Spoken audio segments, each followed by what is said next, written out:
The snow fell like ash over the plains, each flake a promise of death.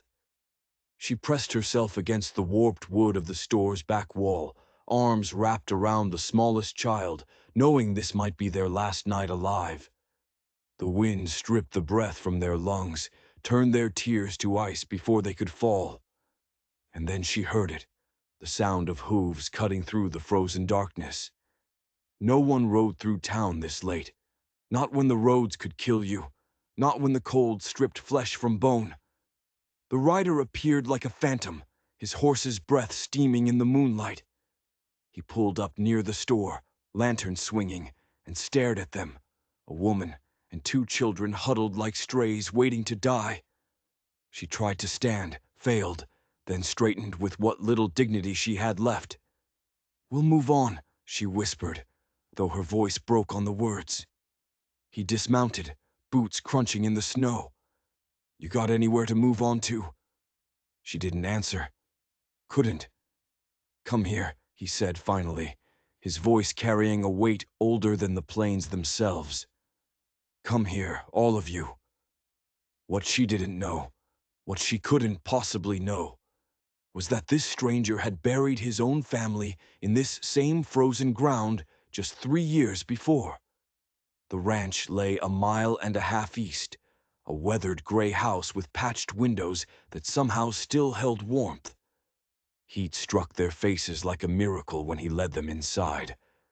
The girl whimpered and buried her face in her mother's coat. The boy blinked at the sudden brightness, unable to believe they might actually survive the night. "Sit by the stove," the man said, pulling off his gloves. "There's stew left from supper."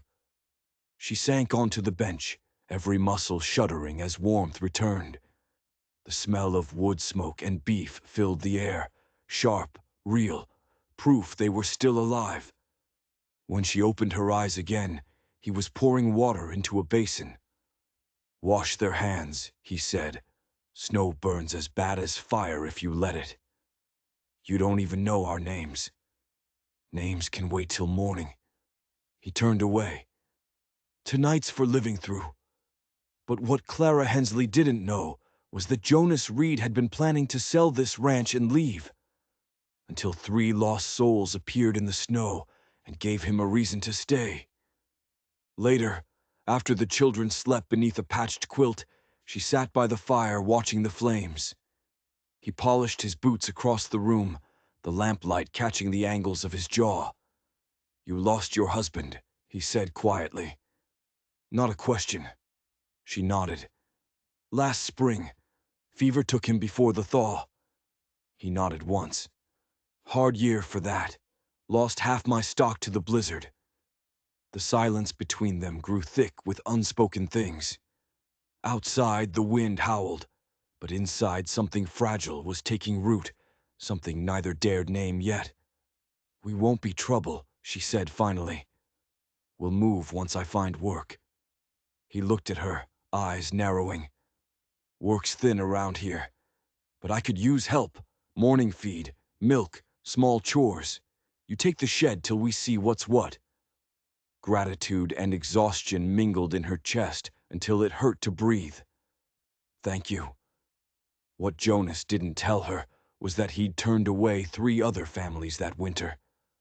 Something about her, about them, was different, and that terrified him more than the cold ever could. Morning came pale and slow. Clara woke before the children, memory returning like the ache of an old wound. She heard Jonas's footsteps on the porch, steady and slow. When she stepped outside, he was already stacking wood near the barn. "Morning," he said, his voice rough with years of talking to wind and cattle more than people. "I didn't mean to oversleep." "You didn't. Sun's barely up." She hesitated. "You said you needed help." He nodded toward a row of hens scratching at frozen ground. "Start with the feed. They'll be mean about it, but don't let them scare you." She pulled her shawl tight and walked toward the feed sacks. Behind her, she heard him chopping wood, each strike clean and sure, a language of endurance. By noon, The sky had cleared to a hard blue. Her children had fed the chickens and watered the horse. The little girl sat by the fence eating cornbread, and when she smiled, it startled Clara like lightning. After months of gray, her daughter was smiling again. The rancher came out of the barn carrying a bucket. "They're good kids," he said quietly. "They've had to be. Life don't ask what you're ready for." For a while, neither spoke. Then he took off his hat and said, "You got a name I can call you by?" Clara Hensley." Jonas Reed. The names hung between them like something sacred. "Well, Mrs. Hensley, reckon you'll do fine here a while if you're willing." "I'm willing." What Clara didn't see was the letter tucked in Jonas's coat pocket, a final notice from the bank, giving him 30 days before they took everything. He'd been ready to walk away. Until now. That evening, when the work was done and the children slept by the fire, Clara stood in the doorway looking across the land. The horizon blazed orange, bleeding into violet. Jonas stepped beside her, coffee in hand. "Tomorrow will be colder," he said.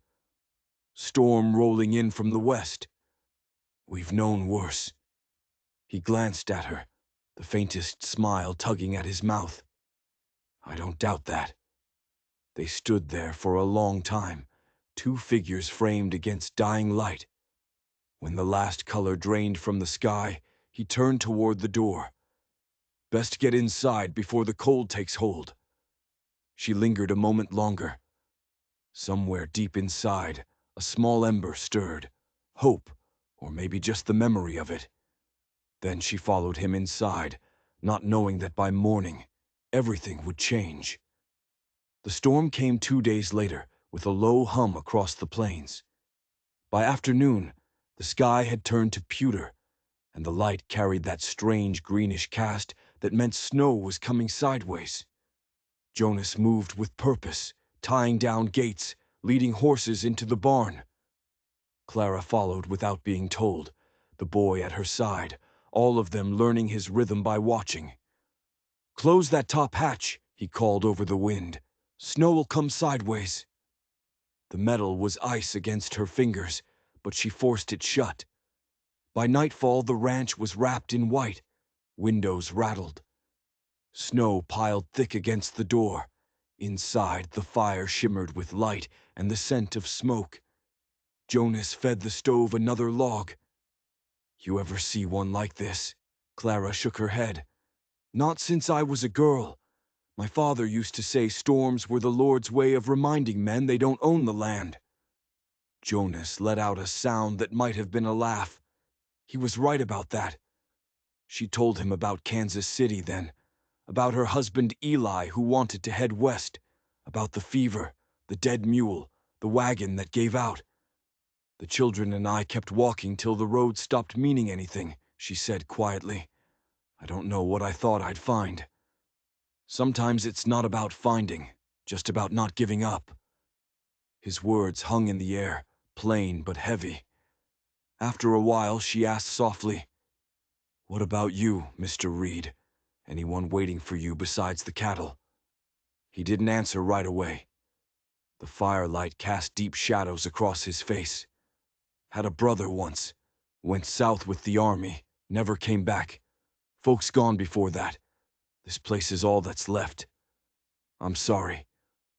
You get used to silence, but some nights—" He stopped, rubbed his jaw. "Some nights the wind sounds like somebody calling your name. Makes a man forget he's alone for a while." What Jonas didn't say was that his brother had died saving him, and that he'd spent every day since trying to deserve that sacrifice. When the storm finally passed 3 days later, the world was unrecognizable, a white sea stretching to the horizon. They worked together to dig out barn doors, break ice from troughs, find what the snow had buried.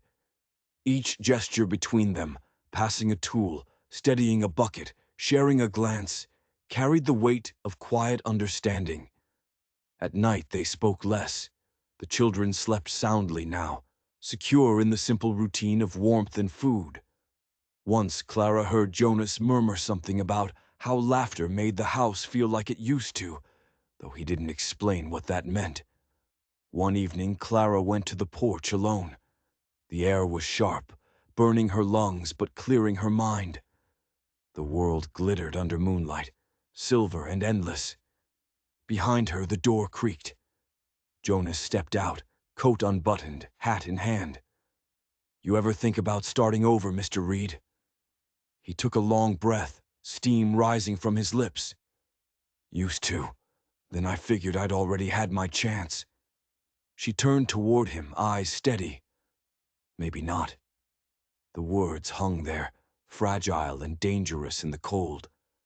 Then the wind shifted, carrying the faint creak of the barn door, and the moment passed. "We'll see what tomorrow brings," he said quietly. What neither of them knew was that tomorrow would bring men with guns and questions, and everything they were building would hang in the balance. The thaw came late that year, slow as forgiveness. Snow turned to slush, then to mud. The world smelled of damp earth and life returning. Clara worked alongside Jonas from first light till dusk, her hands blistered, her shoulders aching. But a quiet pride had taken root. Work here didn't humiliate, it steadied. The children grew stronger. Samuel followed Jonas through the corral, learning to mend fence wire, to speak to horses with a calm voice. Ruth carried feed in her small arms, stubborn as the sun. They laughed sometimes, small bursts of sound that startled birds from the rafters. One morning, Clara found Jonas by the creek, repairing a broken water trough. "You work like a man trying to fix the whole world," she said. He looked up, squinting against the light. "World's too big for that. I just fix what's in front of me." She smiled faintly. "Maybe that's how it gets done." He set down the hammer and studied her face, no longer drawn with hunger, though still lined with care. "You ever think of leaving now that spring's come?" She hesitated.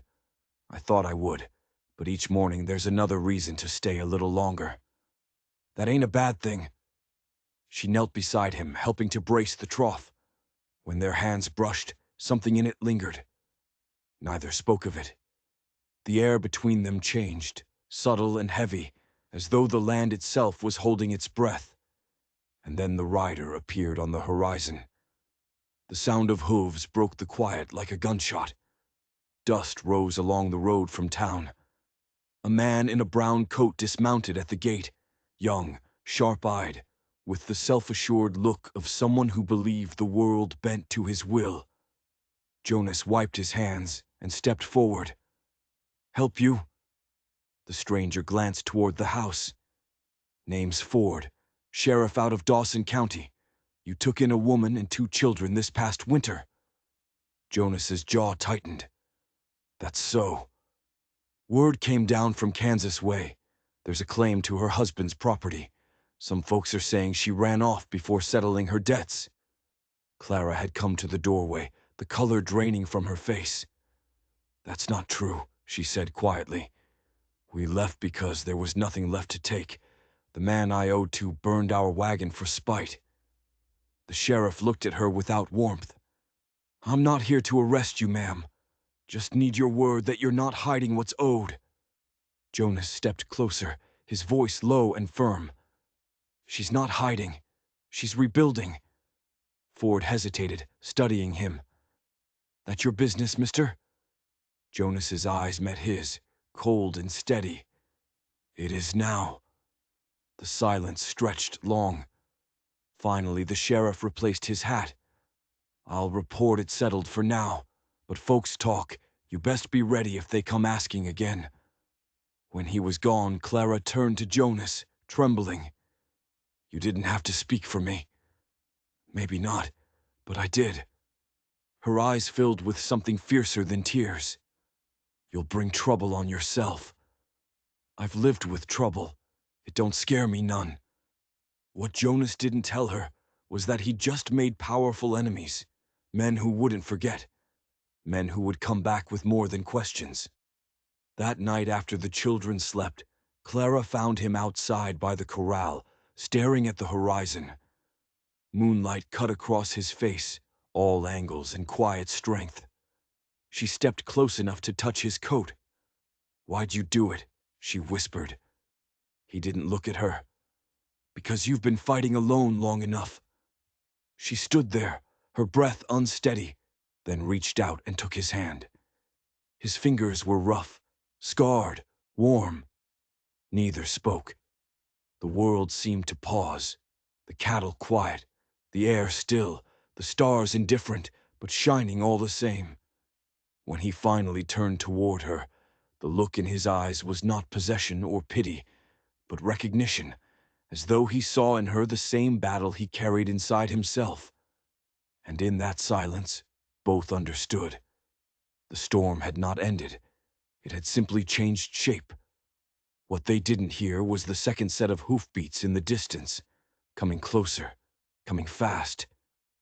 The days after the sheriff's visit carried a strange stillness. Jonas and Clara spoke little of it, but tension hung between them, thin as glass.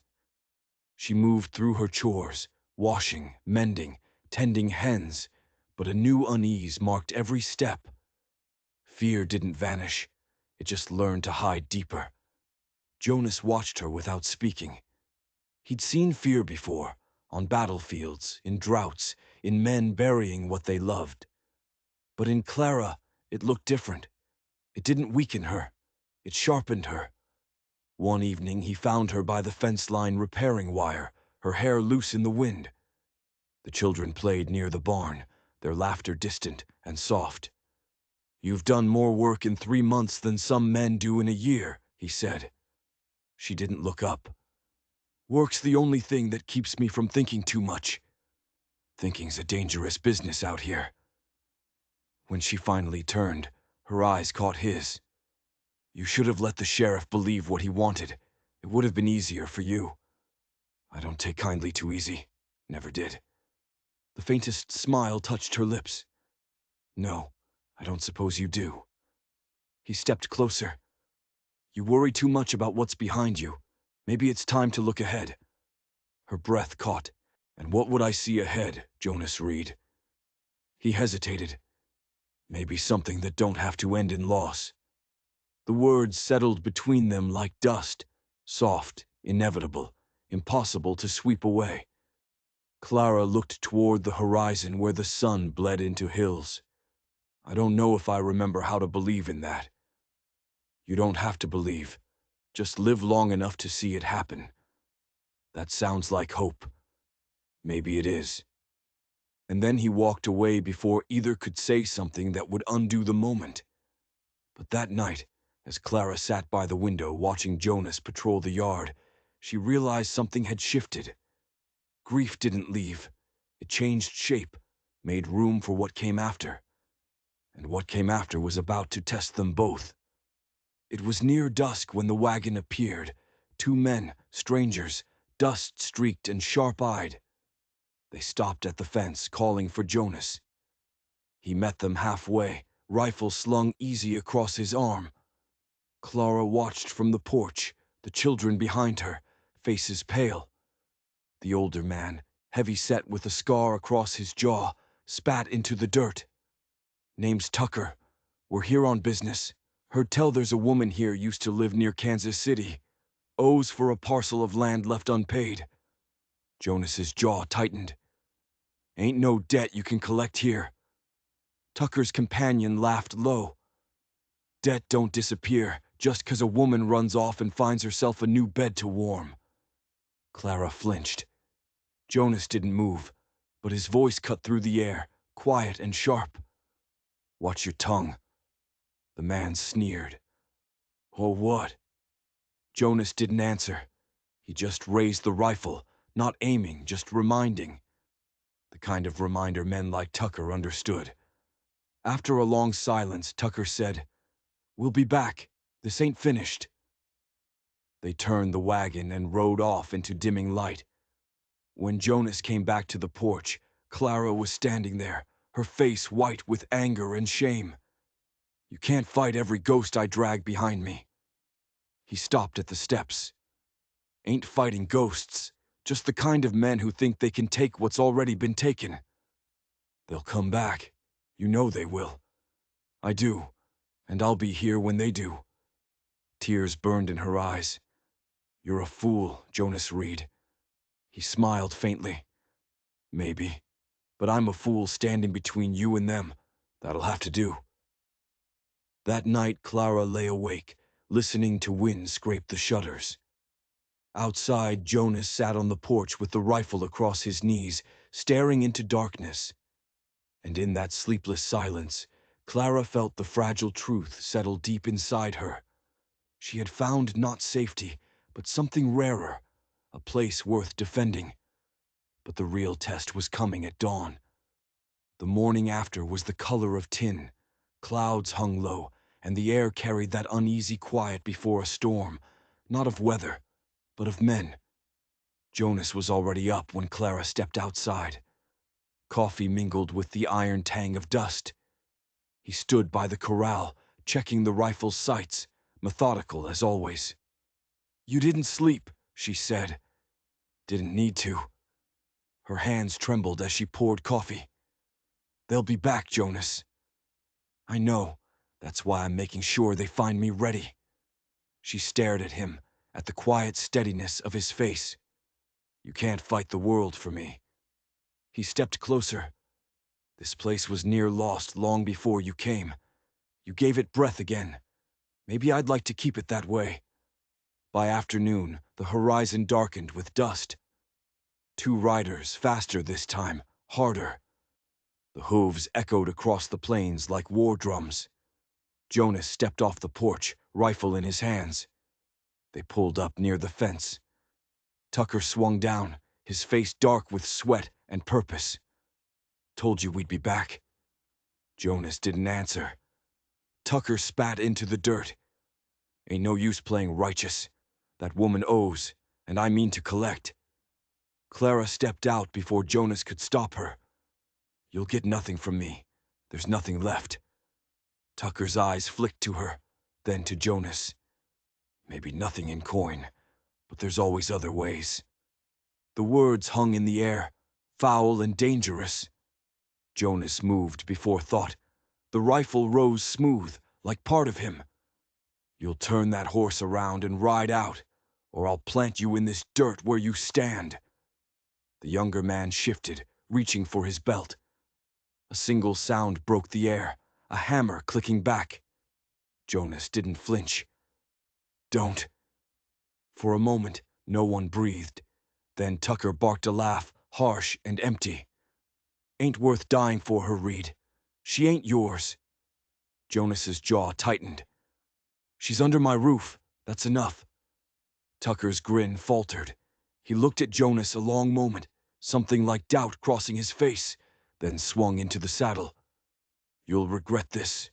No man stands against the ledger forever." Jonas watched until they disappeared beyond the ridge.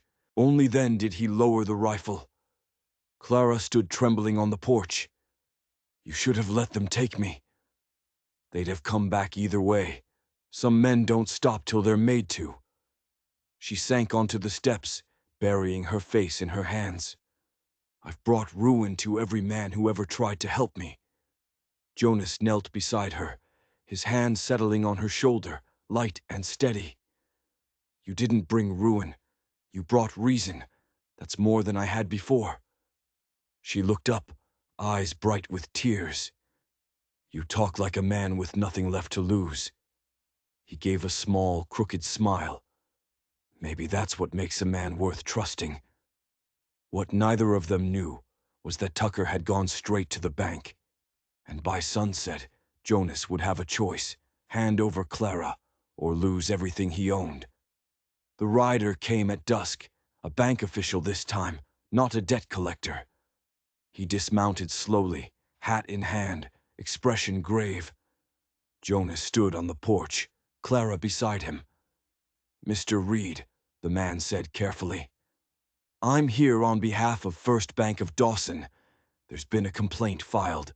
Seems you're harboring a woman with outstanding debts. The bank's concerned about liability." Jonas's voice was ice. Concerned about what, exactly? Your loan, Mr. Reed. You're 3 months behind. The board's willing to forgive the arrears, provided you cooperate with Mr. Tucker's claim. The words hit like a sledgehammer.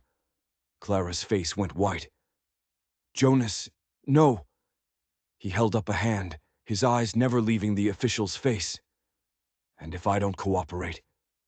The man shifted uncomfortably. Then the bank will proceed with foreclosure. You have 72 hours. When he rode away, Clara turned to Jonas, her voice breaking. You have to let me go. I won't let you lose everything for me. Jonas looked at her for a long moment. Then he said quietly, I already lost everything once. Ain't about to do it again. What are you talking about? He turned away, jaw working. For the first time since she'd known him, he looked uncertain. My wife, he said finally. My daughter. Fever took them both 3 winters ago. I stood by and couldn't do a damn thing to stop it. He paused, his voice thick. I swore I'd never stand by helpless again. Clara's breath caught. Jonas.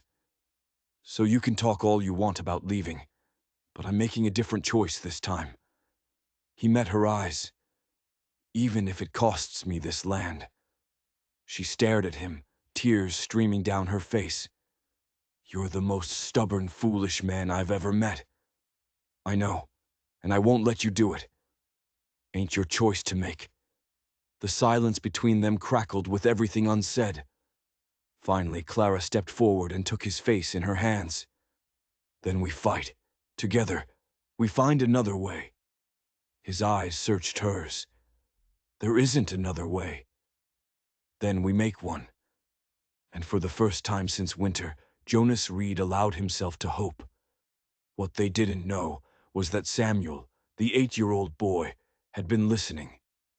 And that night, he would slip away into the darkness with a plan of his own. Morning came and Samuel was gone. Clara discovered it first, his blanket thrown back, his boots missing. She ran outside, calling his name, panic rising in her throat. Jonas was already saddling his horse. How long's he been gone? I don't know. An hour, maybe more. Which direction? Jonas. He's 8 years old. He could be anywhere. He swung into the saddle. Stay with Ruth. I'll find him. Clara grabbed the bridle. Where would he go? Jonas's face was grim. If he's anything like his mother, straight to the men trying to hurt you. The words hit her like a blow. Oh, God. Tucker. Jonas didn't wait. He spurred the horse and rode hard toward town, Clara's scream following him into the wind. What Jonas didn't know was that Samuel had taken the old revolver from the shed. The one Jonas thought was too rusted to fire. The boy had other ideas. Jonas found him 3 miles out, walking the road toward Dawson with his small shoulders squared and the gun tucked in his belt. Jonas pulled up hard, the horse's hooves throwing dust. Samuel, the boy spun, eyes wide. Mr. Reed! Jonas dismounted fast, striding toward him. What in God's name are you doing? Samuel's jaw set in that stubborn way children learn when they see too much. I'm going to tell Mr. Tucker to leave us alone. With a gun. If I have to. Jonas knelt in front of him, gripping his shoulders. Listen to me, boy. You can't fix this with a gun. Why not? You did. The words cut deep. Jonas saw himself reflected in the boy's fierce, frightened eyes, saw the same desperate need to protect what he loved. Because I'm a grown man, Jonas said quietly, and even I don't know if I can win this fight. Then we have to try together. Something in Jonas's chest cracked open. He looked at this child, this brave, foolish child, and saw the cost of everything he'd chosen, not just for him, but for them all. Your mama would never forgive me if something happened to you. Then don't let something happen. Samuel's voice shook. Don't let them take her away. Jonas pulled the boy into his arms, something he'd never done before. "I won't," he whispered. "I promise you, son, I won't." When they rode back to the ranch, Clara was waiting on the porch, Ruth clinging to her skirts. The relief on her face when she saw Samuel nearly broke Jonas. But there was something else in her eyes, too, a fierce, wild determination. "We're not running," she said, before either could speak. "And we're not surrendering." Jonas dismounted, helping Samuel down. "Clara." "No." She stepped forward, her voice shaking with fury and fear and something harder. "I've run from every fight in my life, from debt, from grief, from anything that scared me. But I'm not running from this. These children deserve better. You deserve better." Jonas looked at her, really looked at her, and saw the same fire that had drawn him to her that first frozen night. "What are you proposing?" "We go to town, all of us. We face Tucker and the bank together, in front of witnesses. We tell the truth, all of it, and let people decide if they want to side with debt collectors or with a family trying to survive. That's a hell of a gamble. Everything worth having is." Jonas was quiet for a long moment. Then he nodded slowly. "All right, we do it your way. But we do it smart. We bring proof. The burned wagon, the forged debt papers, everything." "I don't have proof. Tucker destroyed it." A voice spoke from behind them. "But I do." They turned. Sheriff Ford stood at the gate, hat in hand. He looked uncomfortable. "I shouldn't be here, but I've been asking questions since I left. Tucker's got a history. 3 other widows he squeezed the same way. I've got testimony, and I've got doubts about those debt papers." Clara's hand flew to her mouth. "Why would you help us?" Ford met her eyes. "Because my sister was one of the widows Tucker ruined. She didn't have anyone to stand for her. Seems like you do." Jonas extended his hand. "Then let's finish this." But as the sheriff shook it, a gunshot split the air. They hit the ground as another shot cracked overhead. Jonas shoved Clara and the children toward the house. "Get inside."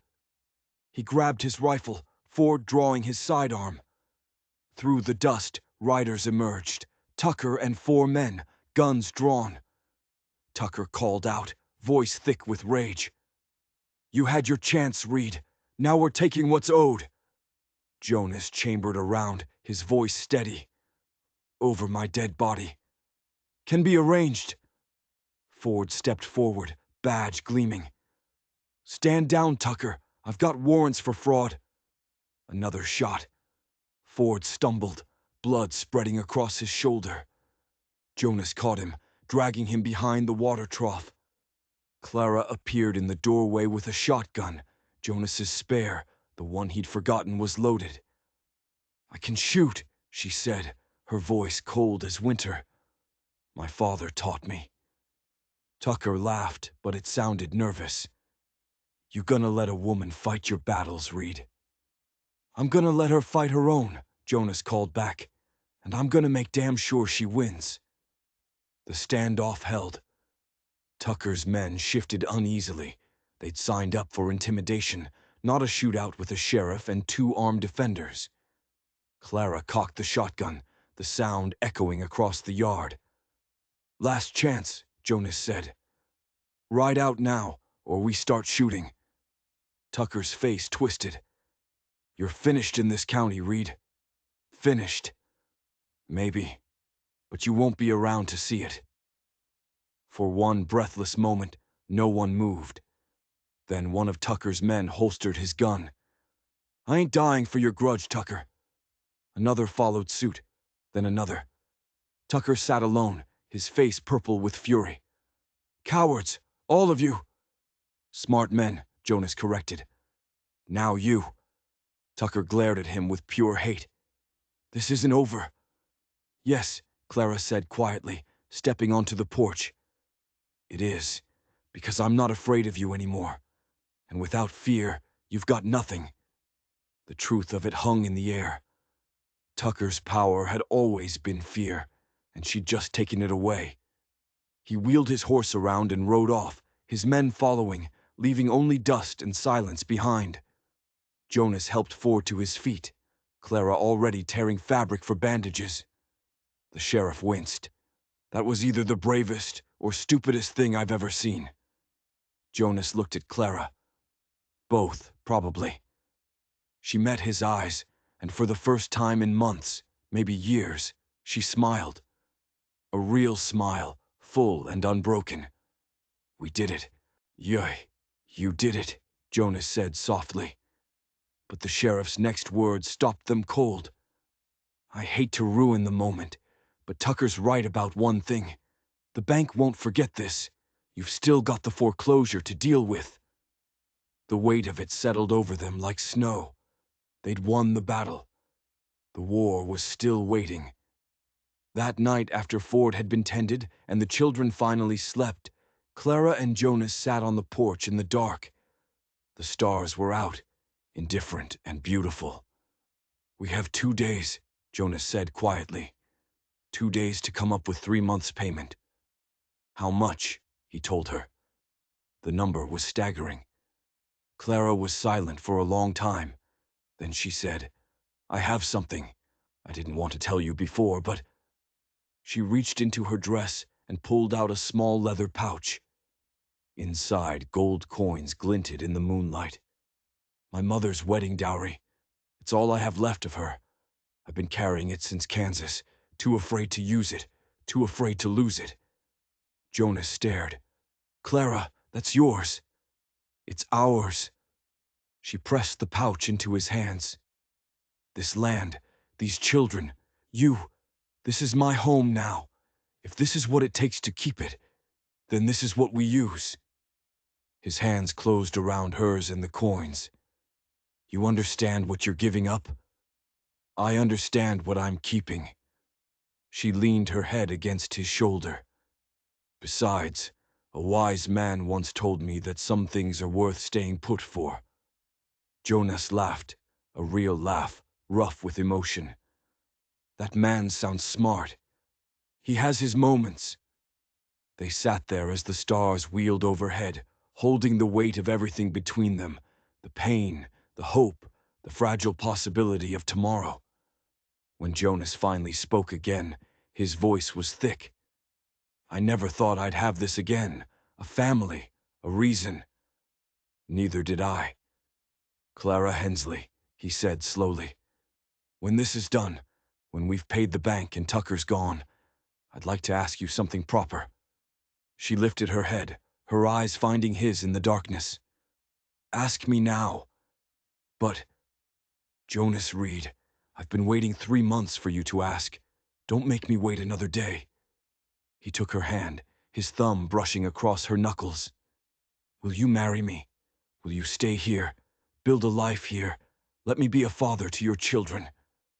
Tears spilled down her cheeks, but she was smiling. Yes. To all of it. Yes. He kissed her then, gentle at first, then deeper, all the loneliness and longing and hope pouring between them. When they broke apart, they were both crying and laughing, the sound carrying across the dark plains like a prayer answered. Behind them the door creaked. Samuel and Ruth stood there, rubbing their eyes. Are you getting married? Ruth asked. Clara opened her arms and both children ran to them. Jonas pulled them all close, this ragtag family forged in snow and struggle. Yeah, he said hoarsely. I think we are. Samuel looked up, his young face serious. Does this mean we get to stay? Forever, Clara whispered. We get to stay forever. And under the vast Wyoming sky, with stars as witnesses, they held each other and believed it. Morning came with new purpose. They rode to town together, Jonas, Clara, the children, and Sheriff Ford with his arm in a sling. At the bank they laid out the gold coins on the manager's desk. The man counted slowly, his expression shifting from skepticism to surprise. This is sufficient, he said finally. The arrears are paid. Mr. Reed, your loan is current. Jonas nodded. And Tucker's claim.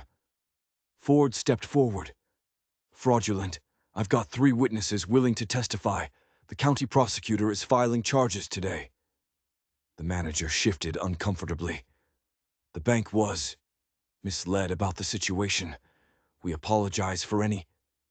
Save it, Clara said quietly. Just mark the ledger clear. They walked out into the sunlight, the weight of months lifting from their shoulders. Samuel whooped and ran ahead, Ruth laughing and chasing him. Clara and Jonas followed slowly, their hands linked. What now? She asked. Now. Jonas looked at the land spreading before them, the same land that had nearly killed them, the same land that had saved them. Now we plant, we build, we live. Sounds perfect. They married that Sunday in the ranch house, with Sheriff Ford and half the town as witnesses. The people who'd once turned away came bearing gifts: a quilt, a Bible, seeds for planting, a hand-carved cradle. For the next one, someone said with a wink. Clara wore a simple dress borrowed from the mercantile owner's wife. Jonas wore his one good shirt, hair slicked back. The preacher stumbled over the words twice because Ruth kept interrupting with questions.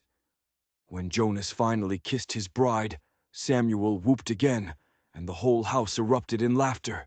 At the reception, over cake and coffee, Clara stood with Jonas watching their children dance with the other kids.